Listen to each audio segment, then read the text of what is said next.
Okay, maybe I have a question myself. I'm wondering, in these two very interesting initiatives or projects, you both deal with a situation where data is already published online, where a lot of data is already available in other formats. How do you deal with this situation to, let's say, transform to the to comply with the standards that you are developing? Sebastian, maybe? Yeah. Thank you.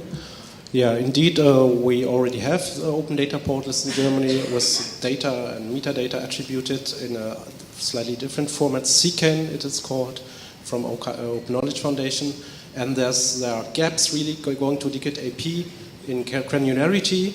But Germany decided that those lender participating at the National German Government Data Portal, they decided to take this challenge and to even think about the license. For instance, the license is on dataset level in SEMIC and on distribution level in DeCAP. So one has really to go down in granularity, and so this is human work that has to be done, and no machine can guess the license of something that you haven't defined. But I can say that Germany, as far as I have understood, we are at the beginning of this movement. We still have 12,000 local communities to send their data, so we still can change and start from scratch, so to say. So for us, it's more about actually having a conversation with people about this. The people who set up those data portals, right? So they actually understand what sort of standards which are already used by the community, which have massive support group as well that helps them out, that they can actually implement those data standards in their portals. Because more often than not, in my world, there is no metadata actually that to speak of, and not to mention that it's also not in any standardized way. So it's pretty much a change of mentality for that community to think about the metadata at the time of publishing of data themselves, especially in the data revolution, which calls for more data being published. Okay, thank you. It's noticeable that already for, I think, the third time today, change of mentality is mentioned in a presentation. I think we can all learn from that. Any follow-up questions, Susanne? A different question.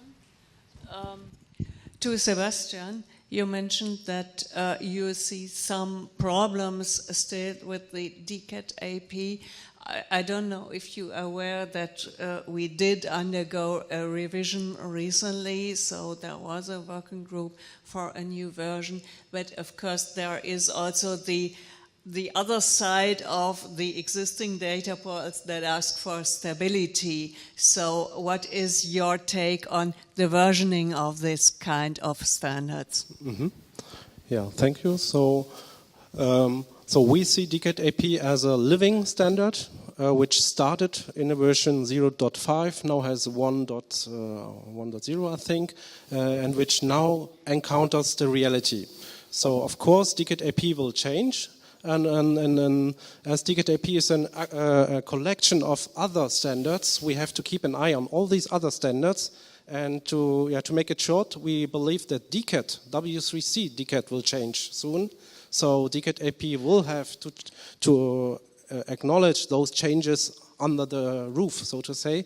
But at the same time, once you have this standard, you can start implementing it. And so we will now implement it. And we guess that in 2 years' time, we will have a new DeCAP. And probably in 3-4 years' time, the Commission might decide to review DeCAP.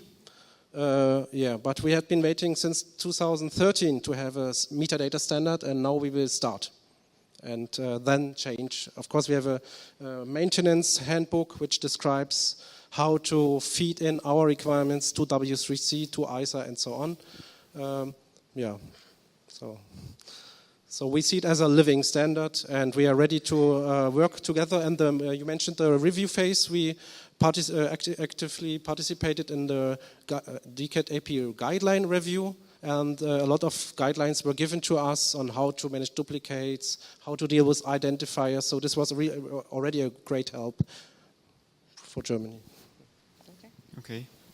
Thank you, Sebastian. Indeed, all those guidelines are available on JoinUp. Please share your feedback. We are always interested to develop new guidelines, and of course, DCAT AP is very much alive, especially with a potential revision of DCAT coming up. I think many things are about to happen in the coming months and years. Are there any other questions from the audience? We have one here from Cecile. Go ahead. Hello, it's for you, Sebastian. Did you use the guideline to claim conformance to the core vocabularies? Did you publish something with this, or? Yeah. So the entire standard you have seen, the URIs, will be published, of course, in the internet. We also will publish RDF files, so really SCOS notations. Yeah. So it will be published. Everybody can see it. Yeah, was this your question? Sorry. Yeah. Okay. As we are an application profile of the DCAT application profile, so we are enforced to overtake the same restrictions. So we have also a conformity statement in there. As a sender, you have to send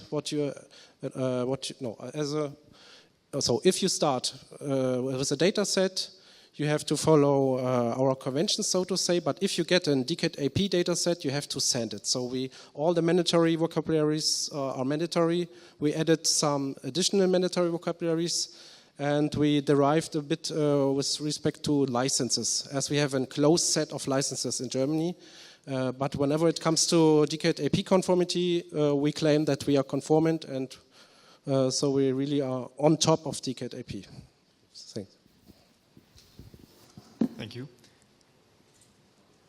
I see one more question. In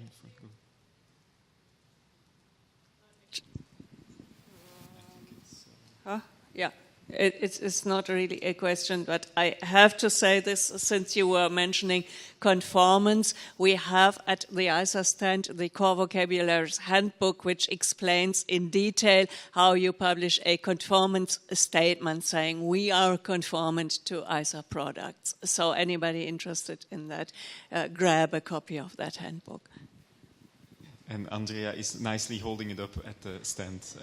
Thank you. Yes, presentation. Okay, we can take one last question. We're fine time-wise, so go ahead.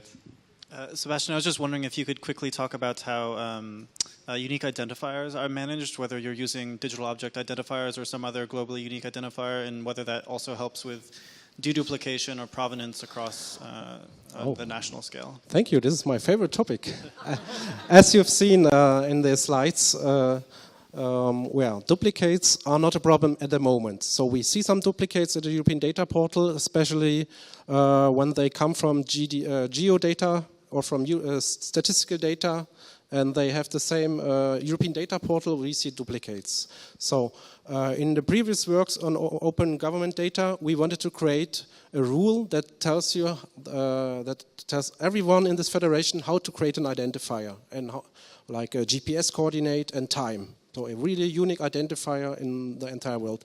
But this was not accepted by the participants of this working group. So we now stick to what DCAT AP is doing. We say there's a DCT identifier as the main identifier, and there might be other identifiers in ADMS identifier field, but we do not say really how to create it. We have to leave it open to the systems, because as there are 12,000 communication partners, this is so. ID schemes is nothing that we can impose at the moment. But I see Austria, for instance, they say UUID and also how to create it, but they do not use DCAT AP at the moment. Austria, they still have the OGD world. So let's see. But we failed in creating these ID schemes.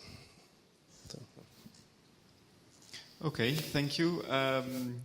Beata and Sebastian, thank you very much for your presentations and answering all the questions, and thank you for the questions.